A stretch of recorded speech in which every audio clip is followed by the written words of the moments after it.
ओम शांति। अव्यक्त मुरली सीरीज में आज की मुरली है 16 अक्टूबर 69। मुरली का सार, परखने की शक्ति को तीव्र बनाओ। आज विशेष क्या देख रहे हैं? परिवर्तन कैसे देखते हैं? इस ग्रुप में प्रश्न का उत्तर देने में होशियार कौन है? देखने और परखने की शक्ति कहाँ तक आई है? अच्छा, योग की स्थिति में निरंतर रहने वाला कौन है? दिव्य गुणों की धारणा में दिव्य गुणमूर्त कौन नजर आता है? यह क्यों पूछते हैं? क्योंकि अगर परखने की प्रैक्टिस होगी तो जब दुनिया में कार्य अर्थ जाते हो और आसुरी संप्रदाय के साथ संबंध रखना पड़ता है, तो परखने की प्रैक्टिस होने से बहुत बातों में विजयी बन सकते हो। अगर परखने की शक्ति नहीं तो विजयी नहीं बन सकते। यह तो थोड़ी सी देख रेख की बात है। अपने ही परिवार के अंदर कहाँ तक परख सकते हो? यूं तो हर एक रत्न एक दो से श्रेष्ठ है, लेकिन फिर भी परखने की प्रैक्टिस ज़रूर चाहिए। यह परखने की प्रैक्टिस छोटी बात नहीं समझना। इस पर ही नंबर ले सकते हो। कोई भी परिस्थिति को, कोई भी संकल्प वाली आत्मा को वर्तमान और भविष्य दोनों कालों को भी परखने की प्रैक्टिस चाहिए। विशेष करके जो पांडव सेना है, उन्हों को यह परखने की शक्ति बहुत आवश्यक है, क्योंकि आप गोपों को बहुत प्रकार की परिस्थितियाँ संभालना पड़ता है। उन्हों का सामना करने लिए यह बुद्धि की सफाई बहुत आवश्यक है। परखने की पावर कैसे आएगी? उसके लिए मुख्य साधन कौन सा है?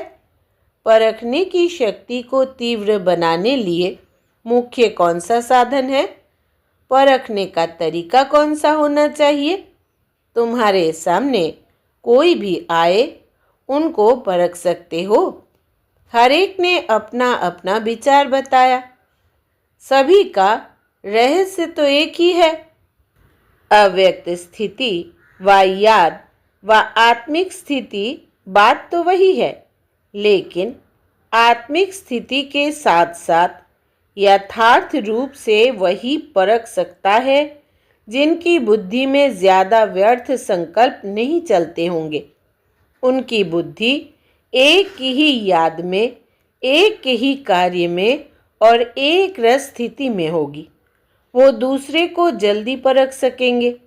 जिनकी बुद्धि में ज़्यादा संकल्प उत्पन्न होंगे, तो उनकी बुद्धि में दूसरों को परखने के समय भी अपने व्यर्थ संकल्प की मिक्सचरिटी होगी। इसलिए जैसा जो है वैसा परख नहीं सकेंगे। तो मूल रहस्य निकला बुद्धि की सफाई।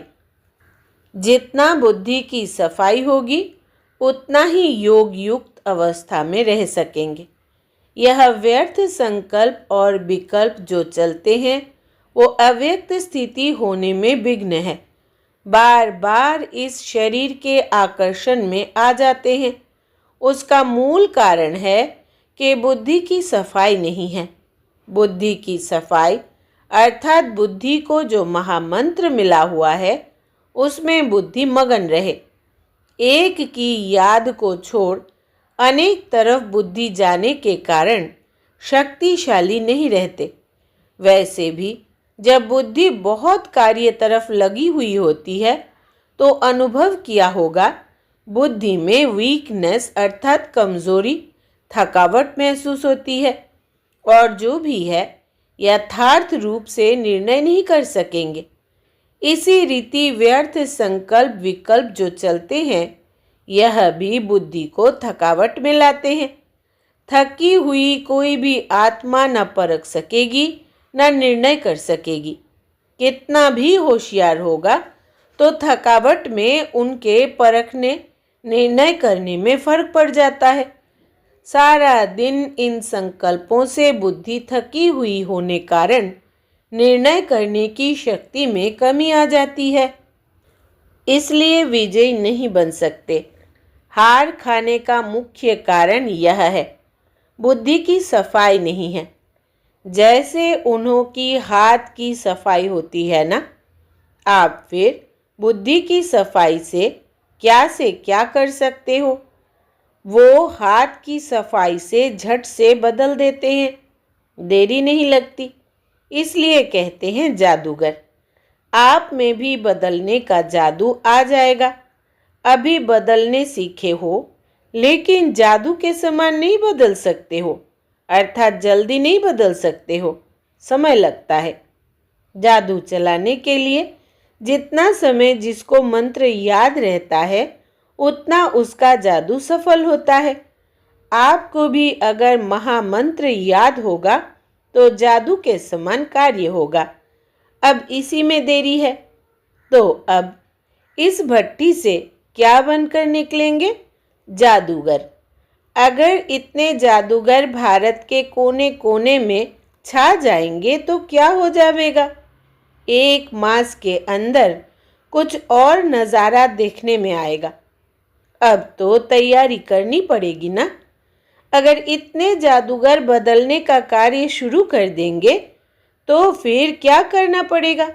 ऐसी कुछ नवीनता आप भी देखना चाहते हो और बाप दादा भी चाहते हैं। ऐसा आवाज़ फैल जाए कि यह कौन कहाँ से प्रकट हुए हैं। ऐसे महसूस हो कि एक एक स्थान पर कोई अलौकिक आत्मा अवतरित होकर आई है। एक अवतार इतना कुछ कर सकता है तो यह कितने अवतार है? यहाँ से जब जाओ तो ऐसे ही समझ कर जाना कि हम इस शरीर में अवतरित हुए हैं ईश्वरीय सेवा के लिए। अगर यह स्मृति रख कर जाएंगे तो आपकी हर चलन में अलौकिकता देखने में आएगी। जो भी आपके दैवी परिवार वाले व लौकिक परिवार वाले हैं, वो महसूस करे कि यह कुछ अनोखे ही बन कर आए हैं, बदल कर आए हैं। जब आपकी बदलने की महसूसता आएगी तब आप दुनिया को बदल सकेंगे। अगर आप सभी के बदलने की भासना नहीं तो दुनिया को नहीं बदल सकेंगे। खुद बदलकर दुनिया को बदलना है। ऐसे ही समझकर चलना कि निमित्त मात्र इस शरीर का लोन लेकर ईश्वरीय कार्य के लिए थोड़े दिन के लिए अवतरित हुए हैं। कार्य समाप्त करके फिर चले जाएंगे। यह स्मृति लक्ष्य रख करके ऐसी स्थिति बनाकर फिर चलना। यह बगीचा है। बाप दादा चैतन्य बगीचे में आते हैं तो कुछ वाणी से खुशबू लेते हैं, कुछ नैनों से, कुछ मस्तक के मणि से। हर एक के मस्तक के मणि की चमक बाप दादा देखते हैं। ऐसे ही अगर आप सभी भी मस्तक के मणि को ही देखते रहो तो फिर यह दृष्टि और वृत्ति शुद्ध सतो प्रधान बन जाएगी। दृष्टि जो चंचल होती है उसका मूल कारण यह है, मस्तक के मणि को न देख शारीरिक रूप को देखते हो। रूप को ना देखो लेकिन मस्तक के मणि को देखो।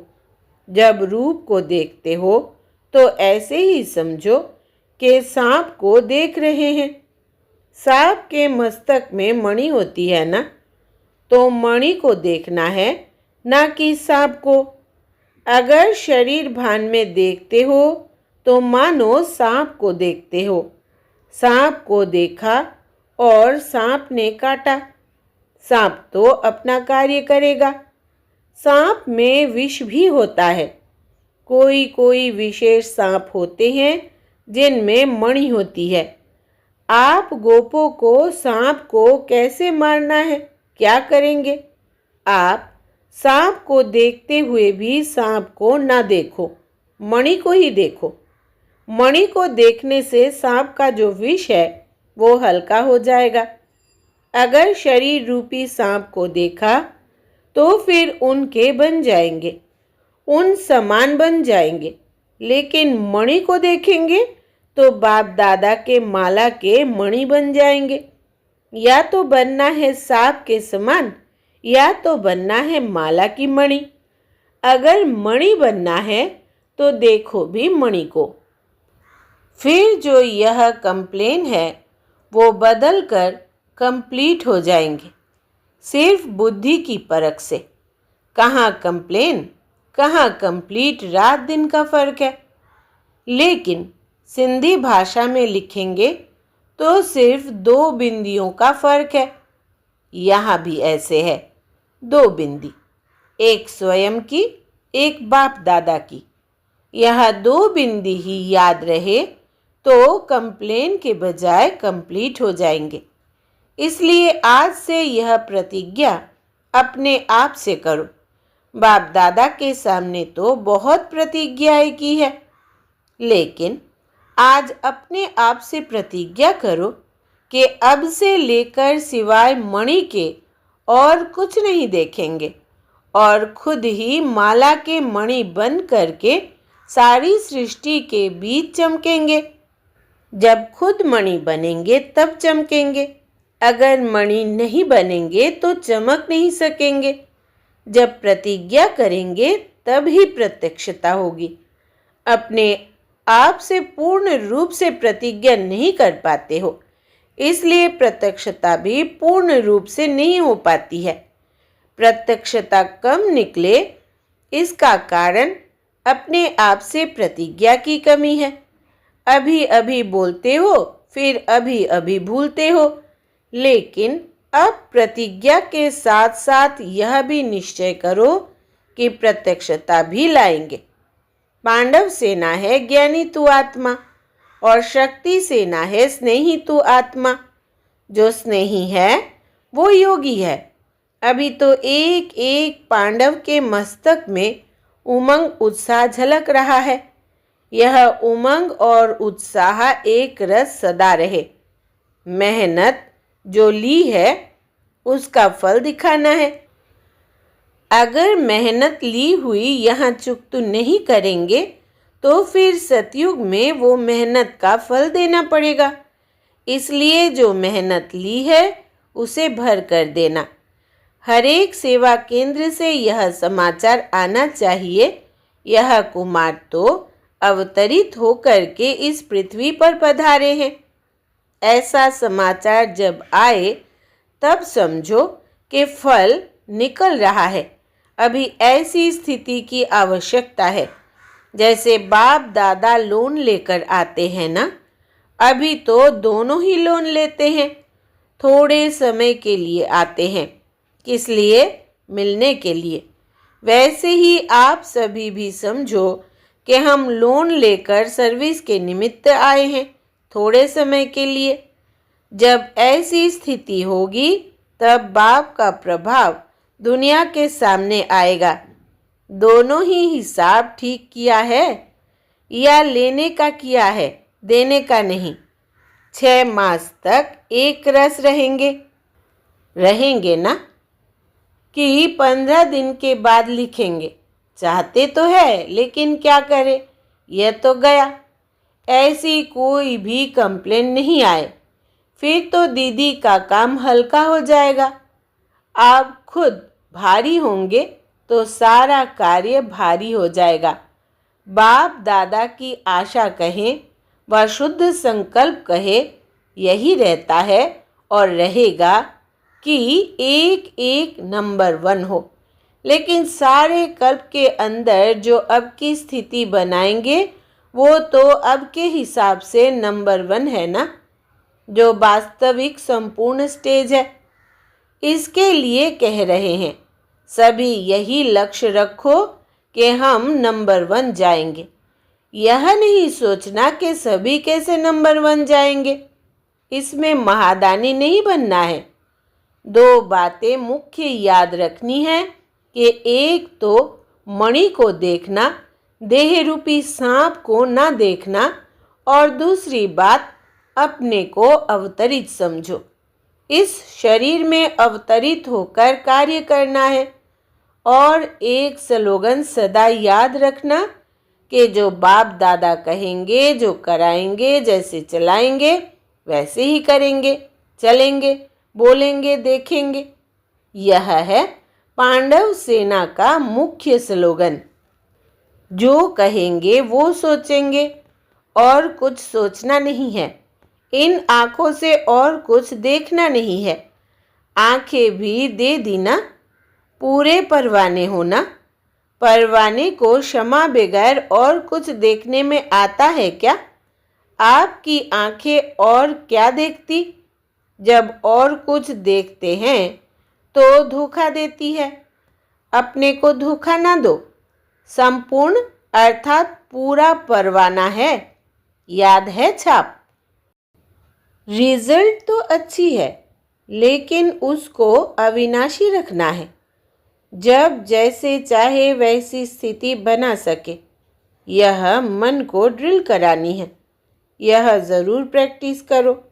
1 सेकंड में आवाज़ में, 1 सेकंड में फिर आवाज़ से परे, 1 सेकंड में सर्विस के संकल्प में आए और 1 सेकंड में संकल्प से परे स्वरूप में स्थित हो जाए। इस ड्रिल की बहुत आवश्यकता है। ऐसे नहीं कि शारीरिक भान से निकल ही न सके। 1 सेकंड में कार्य प्रति शारीरिक भान में आए, फिर 1 सेकंड में अशरीरी हो जाए। जिसकी यह ड्रिल पक्की होगी वो सभी परिस्थितियों का सामना कर सकते हैं। जैसे शारीरिक ड्रिल सुबह को कराई जाती है, वैसे यह अव्यक्त ड्रिल भी अमृत वेले विशेष रूप से करनी है। करना तो सारा दिन है, लेकिन विशेष प्रैक्टिस करने का समय अमृत वेले है। जब देखो बुद्धि बहुत बिजी है तो उसी समय यह प्रैक्टिस करो। परिस्थिति में होते हुए भी हम अपनी बुद्धि को न्यारा कर सकते हैं, लेकिन न्यारे तब हो सकेंगे जब जो भी कार्य करते हो वो न्यारी अवस्था में होकर करेंगे। अगर उस कार्य में अटैचमेंट होगी तो फिर 1 सेकंड में डिटैच नहीं होंगे। इसलिए यह प्रैक्टिस करो, कैसी भी परिस्थिति हो, क्योंकि फाइनल पेपर अनेक प्रकार के भयानक और ना चाहते हुए भी अपने तरफ आकर्षित करने वाली परिस्थितियों के बीच होंगे। उनकी भेंट में जो आजकल की परिस्थितियां हैं वो कुछ नहीं है। जो अंतिम परिस्थितियां आने वाली है उन परिस्थितियों के बीच पेपर होना है। इसकी तैयारी पहले से करनी है। इसलिए जब अपने को देखो कि बहुत बिजी हूँ, बुद्धि बहुत स्थूल कार्य में बिजी है, चारों ओर सरकमस्टेंसेस अपने तरफ खींचने वाले हैं, तो ऐसे समय पर यह अभ्यास करो। तब मालूम पड़ेगा कहाँ तक हम ड्रिल कर सकते हैं। यह भी बात बहुत आवश्यक है। इसी ड्रिल में रहते रहेंगे तो सफलता को पाएंगे। एक एक सब्जेक्ट की नंबर होती है, मुख्य तो यही है। इसमें अगर अच्छे हैं तो नंबर आगे ले सकते हैं। अगर इस सब्जेक्ट में नंबर कम है तो फाइनल नंबर आगे नहीं आ सकते। इसलिए सुनाया था कि ज्ञानी तू आत्मा के साथ में स्नेही भी बनना है। जो स्नेही होता है वो स्नेह पाता है। ज़्यादा स्नेह होता है तो कहते हैं यह तो शुद्ध बुद्धि भूल जाते हैं। शुद्ध बुद्ध का अर्थ ही है अपने स्वरूप को जो स्मृति रहती है वो भी भूल जाते हैं। बुद्धि की लगन भी उसके सिवाय कहाँ नहीं हो। ऐसे जो रहने वाले होते उनको कहा जाता है स्नेही। इस ग्रुप का विशेष गुण यही है कि सभी बातों को सीखने और धारण करने और आगे के लिए भी अपने को उसमें चलाने के लिए चात्रक है। चात्रक बने हो लेकिन साथ में चरित्रवान भी बनना है। चात्रक है, यह इस ग्रुप की विशेषता है। लेकिन चात्रक का कार्य होता है उसके प्यासे रहना। यह चित्र चरित्र में देखें, तब फिर चात्रकों के साथ में पात्र भी कहेंगे। अभी चात्रक तो है, फिर रिजल्ट आने बाद 2 टाइटल मिलेंगे। अभी चात्रक है, फिर विजय माला के नज़दीक आने के पात्र भी होंगे। जो स्लोगन सुनाया और जो भट्टी की छाप सुनाई, उनको कायम रखेंगे तो दोनों ही गुण आ जाएंगे। अच्छा, ओम शांति।